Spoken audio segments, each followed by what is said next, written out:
I deserve it, but they will never give it to me. What should happen, sir? What should happen Normalization to go forward? What needs to happen for normalization with Saudi Arabia? Well, we're going to see, and we're dealing with a lot of people, and we have steps to go yet, as you know, and maybe those steps go forward, and maybe they don't. We're dealing with a very complex group of people, situation and people, but we have the right man, we have the right leader of Israel. He's done a great job, and we've been friends for a long time, and we do a great job also. And I think we have a combination that's very unbeatable, actually. Can I ask, what would happen, Mr. President? What would happen, Mr. President? What would happen if you hear? Wait a minute. Wait.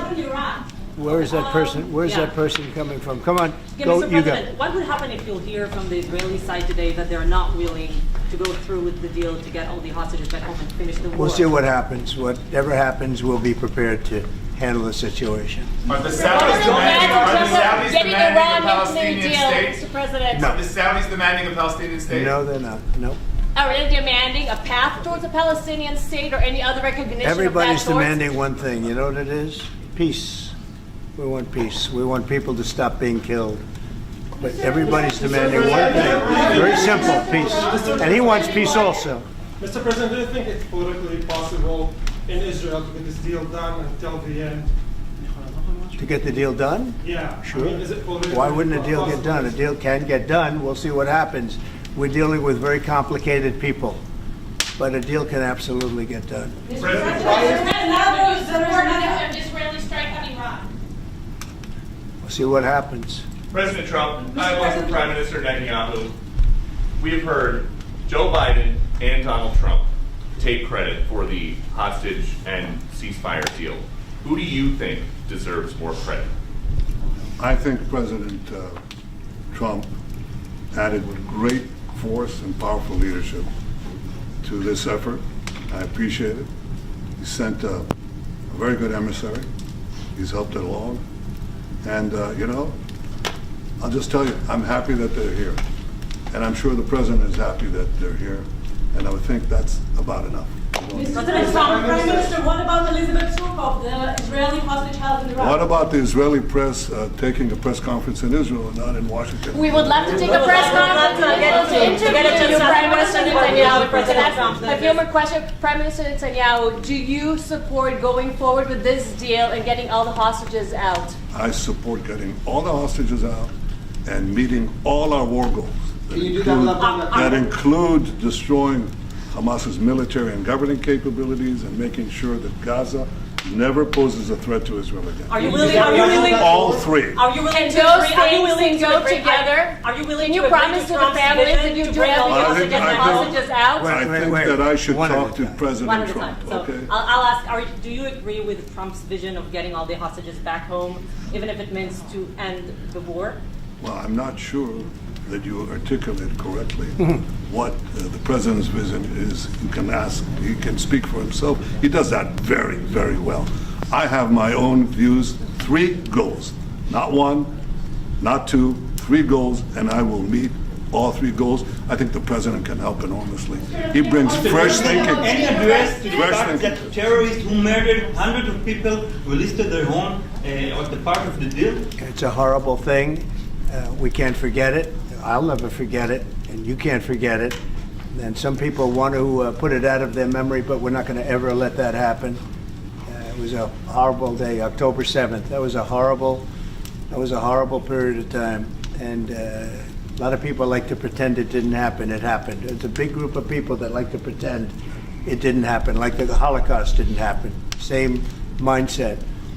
No, we're going to get this thing wrapped up, and we're going to get it done. We're also dealing, I think, very successfully with Russia, Ukraine. We're going to hopefully get that one done at some point in the not too distant future. That's a complex problem also, but we solve problems. When I left, we had no problem. There was no Ukraine and Russia fighting. There was no October 7th. There was nothing, and some very poor leadership led to a lot of problems and a lot of death.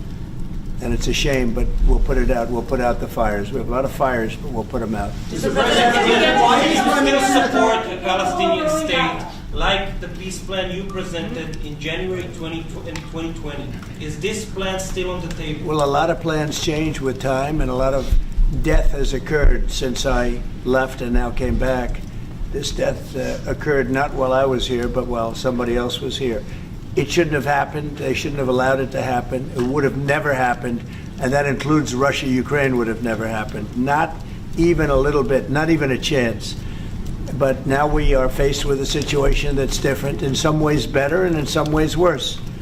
But we're faced with a very complex and difficult situation, but we'll solve the problem. What refugees you get from Gaza, out of Gaza? If not Jordan, Egypt, what other countries you think might accept Palestinians from Gaza? Well, I think Jordan and Egypt will. I know they've spoken about it with you, and they say they're not going to accept. I say they will. But I think other countries will accept also. I think that Gaza maybe is a demolition site right now. If you look at Gaza, it's all, I mean, there's hardly a building standing, and the ones that are going to collapse. You can't live in Gaza right now, and I think we need another location. I think it should be a location that's going to make people happy. You look over the decades, it's all death in Gaza. This has been happening for years. It's all death. If we can get a beautiful area to resettle people permanently in nice homes and where they can be happy and not be shot, not be killed, not be knifed to death like what's happening in Gaza. And right now you have in Gaza a very dangerous situation in terms of explosives all over the place, in terms of tunnels that nobody knows who's in the tunnel. The whole thing is a mess.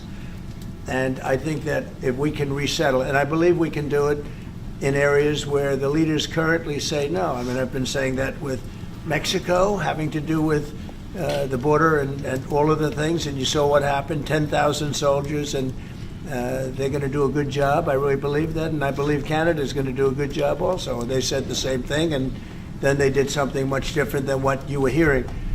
This is a very, very difficult situation, but we're going to get it solved. I don't think people should be going back to Gaza. I think that Gaza has been very unlucky for them. They've lived like hell. They lived like you're living in hell. Gaza is not a place for people to be living. And the only reason they want to go back, and I believe this strongly, is because they have no alternative. What's the alternative? Go where? There's no other alternative. If they had an alternative, they'd much rather not go back to Gaza and live in a beautiful alternative that's safe. Mr. President, Mr.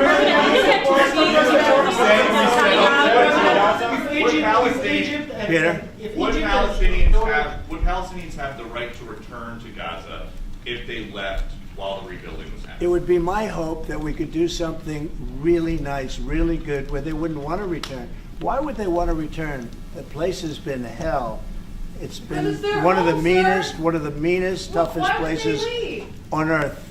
And right now, I've seen every picture from every angle, better than if I were there. And nobody can live there. You can't live there. So if we can build them through massive amounts of money supplied by other people, very rich nations, and they're willing to supply it. If we can build something for them in one of the countries, and it could be Jordan, it could be Egypt, it could be other countries, and you could build 4 or 5 or 6 areas. It doesn't have to be one area, but you take certain areas and you build really good quality housing, like a beautiful town, like someplace where they can live and not die. Because Gaza is a guarantee that they're going to end up dying. The same thing's going to happen again. It's happened over and over again, and it's going to happen again as sure as you're standing there, Peter. So I hope that we could do something where they wouldn't want to go back. Who would want to go back? They've experienced nothing but death and destruction. What will you do for Egypt and Jordan tell you no, what will you do then? Well, I don't think they're going to tell me no. Mr. President, I don't think they're going to. What will you do for I think they're going to tell Biden no, and I think they're going to tell other people no. so you think it will happen at the end? I think there's a good chance. Yeah, How I'd like to see many it people are you thinking about?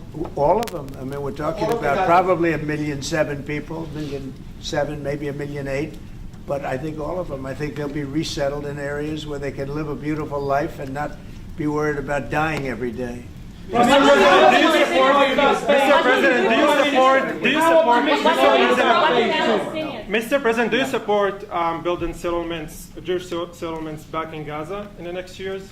Say it. Building settlements, Jewish settlements back in Gaza in the next year. Do you support this idea? I don't see it happening. It's too dangerous for people. Nobody can go there. It's too dangerous. Nobody wants to be there. Warriors don't want to be there. Soldiers don't want to be there. How can you have people go back? You're saying go back into Gaza now? The same thing's going to happen.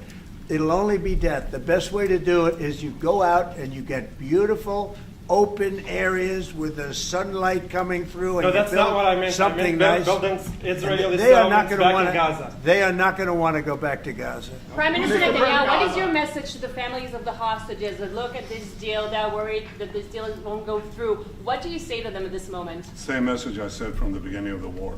We'll get them out, get them back. We got over 70%, close to 75% of the people who everybody believed will not get out. We got them in successive deals, and most recently with the help of President Trump. We're not going to give up on any of them, and we're not going to give up on our other war aims. Hamas is not going to be in Gaza, and we're going to get everyone back. And you would not have. Prime Minister, how optimistic are you about reaching phase 2 of the ceasefire? How optimistic are you about that happening? Well, we're going to try. That's one of the reasons, one of the things we're going to talk about here. And Is it possible if to reach we, the second phase? you know, when Israel and the United States work together, and President Trump and I work together, you know, the chances go up a lot. It's Is it when possible we to don't reach work the second together, phase when you promise Israel and us the that United they States won't? don't work together, that creates problems. When the other side sees daylight between us, and occasionally in the last few years, to put it mildly, they saw daylight, then it's more difficult. When we cooperate, Isn't it the right chances time are to good. eat once and for all? Say it. Now that Iran is so weak, isn't it the right time to hit their nuclear facilities once and for all? So you say Iran is so weak. I appreciate you saying that. They're not weak. They're very strong right now, and we're not going to allow them to have a nuclear weapon. It's very simple. You know, I signed a very strong proclamation. Iran was in big trouble when I left. They were broke. They didn't have money for Hamas.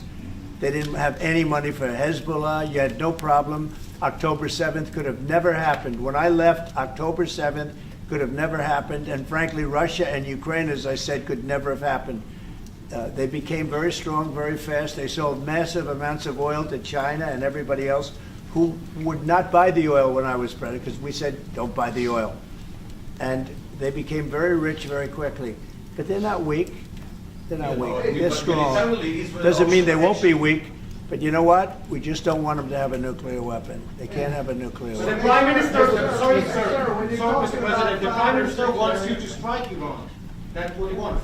You don't know what he wants. What do you know about anything? Go ahead. But is that option on the Yes, table? please. President Trump, is that option on the table?